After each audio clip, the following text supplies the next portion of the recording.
From that moment on, I knew we spoke the same language. It doesn't matter if we had disagreements this and the other, our drive to win, like we have to win. There's no other option. You can't just, because the ship's sinking, all of a sudden I'm gonna jump off and swim to another ship like that. You don't do that, right? If you can win championships in front of everybody, then you can miss the playoffs in front of everybody. The most important thing is curiosity first. I want curious people. Need motivation? Watch the Top 10 with Believe Nation. Top 10, I got a top 10. Got my motivation high for my top 10. Gotta learn from the wise women and men. All my life, like 9 and 9. For my top 10, top 10, 9 and 9. This one's for my top 10. He's Kobe Bryant, and here's my take on his top 10 rules of success, volume 5. Enjoy. Here's why practice was important to me. Not from just the standpoint that I enjoyed playing. Like, I enjoyed being there. I enjoyed getting better. But as a leader of a team, it's also your responsibility to elevate the rest of the guys. And what people tend to get stuck on a lot is saying, okay, the way to make players better is to pass them the ball when they're open. That's a very trivial way to look at things. What you have to do is you have to get them emotionally to want to be better. You have to get them to an emotional space where they wake up every morning driven to be the best version of themselves, right? And how do you do that? Right? And in practice, for me, it was a chance to drive them, to challenge them, right? And this is where you have to know your teammates. Because if it's late, we just had a back-to-back and we had practice the next day and you show up and guys don't feel like going through the motions, don't feel like practicing. It's important to know each and every one of them individually, personally, because then you know what nerve to touch. Some guys, it's like, okay, come on, we can do this. That'll get them going. Other guys, no. You got to figure out what button to push. Powell was always Spain. If I tell them how they lost in a gold medal to us and how they're going to lose again, how I'm going to beat your ass in practice just like I beat you in a gold medal game, he would hate that. He'd hate that. But that's what practice was. You have to drive them. You absolutely have to. And if practice is more intense and harder than a Game 7 will be, then a Game 7 will be easy. But if it's not, then that's when teams start folding and capitulating. Rule number 2, want it the most. One thing what I loved about you as an 18-year-old is you wanted it. A lot of guys on our team didn't want it, but you wanted it at a 18-year-old. And that's why in the Utah game, everybody talks about those air balls. I wasn't mad at you. Open Kobe Bryant for 3, another air ball. He shoots back-to-back air balls. Jazz basketball. And that's why I was the first one to come grab you and say, hey, I know everybody's laughing and giggling now, but one day people will fear you at the end of the game. So I knew that about you as an 18-year-old. It was fun. Rule number 3, expect excellence. Have you noticed a moment where you're like, I can't be as intense as I was during sports. I can't demand people to be here till midnight or practice without a ball for 3 hours. Listen, my thing is really simple here is that, I expect excellent work. We all do. So I don't care if you're here in the office at 6 a.m. and you leave at midnight. If the work that you do is average, then this is not the home for you. Conversely, you cannot be in an office at all and have excellent work. This is the place for you. So I don't really care if you're here. There's a lot of guys that get in the gym and work hard, but then they can't transition that to 7:30. Yeah, right. You know what I'm saying? Rule number 4, be a champion. What it was like for you with all of the grit and all of the makeup that you had to be such a great competitor, what was it like for you to play with people that weren't as gritty as you were? How did you deal with that? How did you set your expectations knowing that you were so far out there? And how did you deal with the players that you played with, knowing that they were still kind of somewhere on the spectrum, but you were on the top of it? Good question. It's a great question. My response might sound a little tough, but I'd kill him, I'd bury him. It's tolerance for that and the kind of culture that the Laker organization stood for winning championships is not tolerated. You're going to show up to play, and you're going to lollygag through this scrimmage, through this drill. I'm going to beat you. I'm going to let you know I beat you. I'm going to want you to reconsider your professional life choice. You know, and for the most part, you know, people will say, okay, that doesn't make a great teammate. Well, I'm not here to be a great teammate. I'm here to help you win championships. So there's a difference.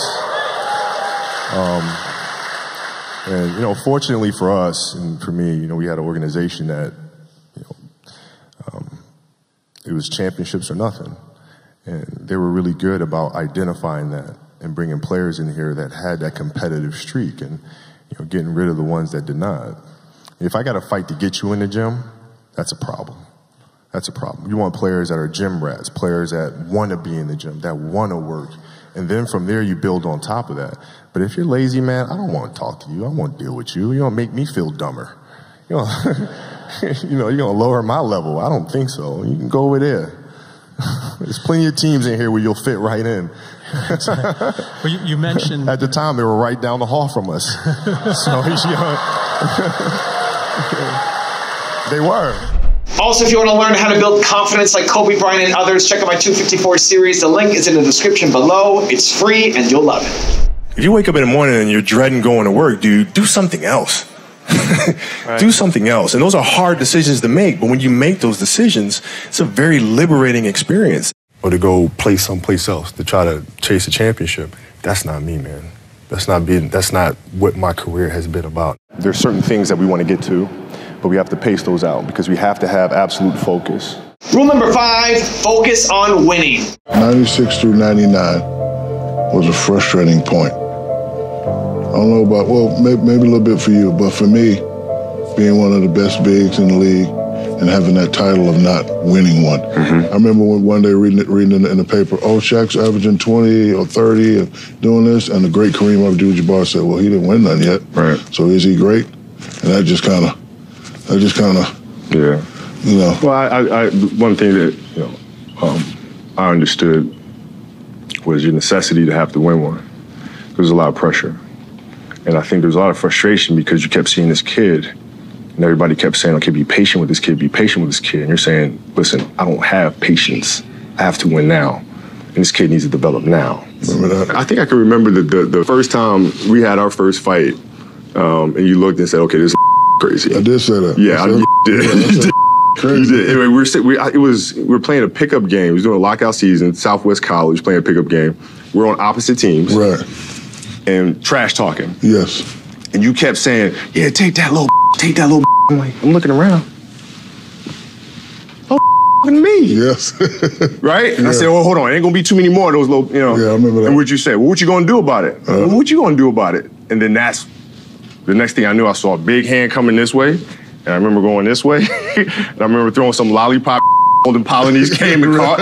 And then they all just kind of broke us apart, broke us up. I'm looking at this and I'm saying, man, he wants this thing. It affects him, right? I mean, it consumes him. And then from that moment on, I knew we spoke the same language. It doesn't matter if we had disagreements this and the other, our drive to win, like we have to win. There's no other option. We're gonna figure this out, we're gonna get this done. And we did it. Portland has 3 timeouts left, the Lakers have 2. Bryant to Shaq! Rule number 6, love what you do. How would you explain that mindset of just trying to continuously improve? I enjoy what I do. You know, this is fun for me. You know, I truly love what I do, and that's where the passion comes from. That's where the will to get better comes from.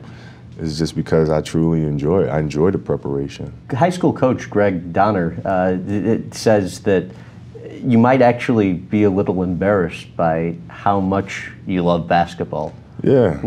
Is that true? Probably, yeah. I mean, Why? It's like, well, I mean, it's like anything. You know, I just so happen to be playing basketball. Like if I was a computer kid, you know, in high school, people would have probably made fun of me. You know what I mean? And it just so happened to be basketball, what I'm passionate about, and you know, my passion knows no bounds. But it embarrasses you?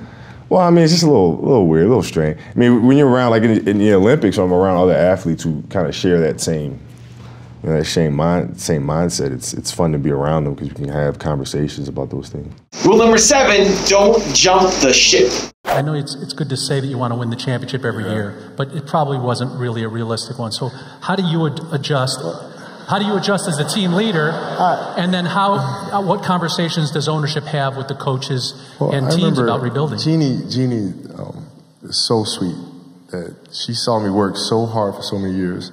And the last few years, her and Rob, who was at the time my agent, called me and said, listen, we are so sorry for what happened to this team. We're sorry that we don't have, seriously, it's like we're sorry we don't have a team around you that can contend for a championship. I mean, you know, so we can make a few calls and get you on a contending team.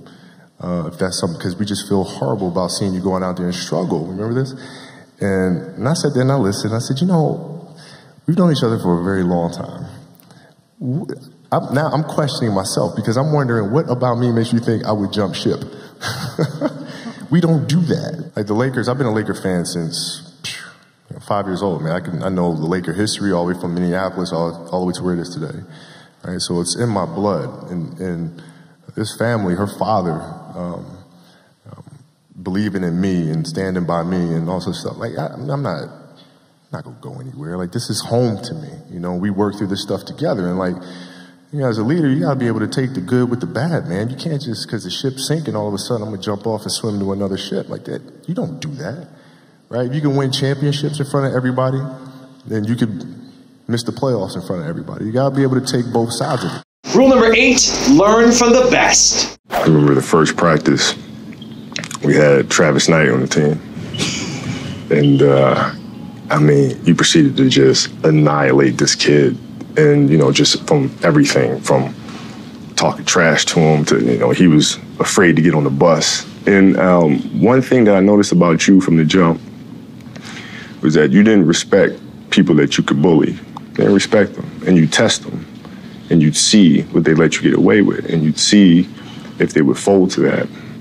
And that was the first thing I observed about you, and that competitive fire that you had. And then it all started making sense to me. That's how I see him play with that rage when it comes out. And that's how I see guys, when he plays, they back away from him because they're afraid of him. They're afraid of that confrontation, that physicality. And then I remember you taking me down to Jerry's Deli.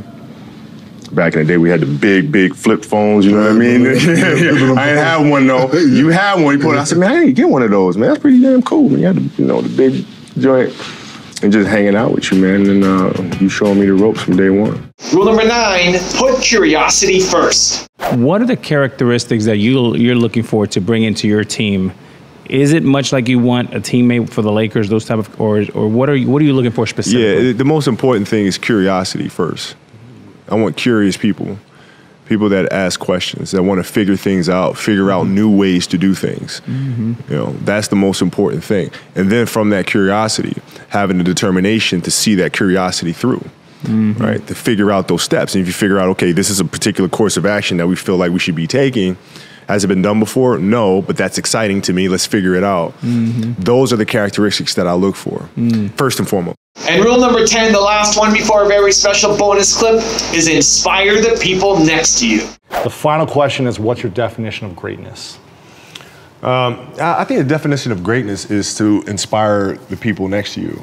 I think that's what greatness is or should be. It's not something that lives and dies with one person. It's how can you inspire a person to then in turn inspire another person that then inspires another person. And that's how you create something that I think lasts forever. And I think that's our challenge as people, is to figure out how our story can impact others and motivate them in a way to create their own greatness. Now I've got a really special bonus tip from Kobe on how to create forever that I really think you're going to enjoy. But before that, it's time for the 3-point landing questions. Time to move from just watching another video to taking action in your life or business. Here we go. Question number 1, who are 3 of the best that you will commit to learning from? Number 2, what has your curiosity been telling you that you need to start listening to? And number 3, who's next to you that you can inspire as well? We talked about setting limits and artificial limits and beliefs on ourselves. Granity Studios, what does the word granity mean? It means greater than infinity. And I just took those words and then made a new word. And the whole idea is that, you know, when I started playing the game, everything was about trying to be the best. Win as many championships as you can, yada, yada, yada, yada. You get older, you start to understand that really it's about the next generation. That these championships do come and go, right? And there'll be other people that win championships. But the most important thing you can do is to pay everything that you've learned forward to the next generation to come. And that's truly how you create something that lasts forever, right? And so the fundamental belief of the company is create forever. Now, how do you do that? And that's how you create something that's greater than infinity. You inspire one who inspires the next, who inspires the next, and on you go. And that's the foundation of it all.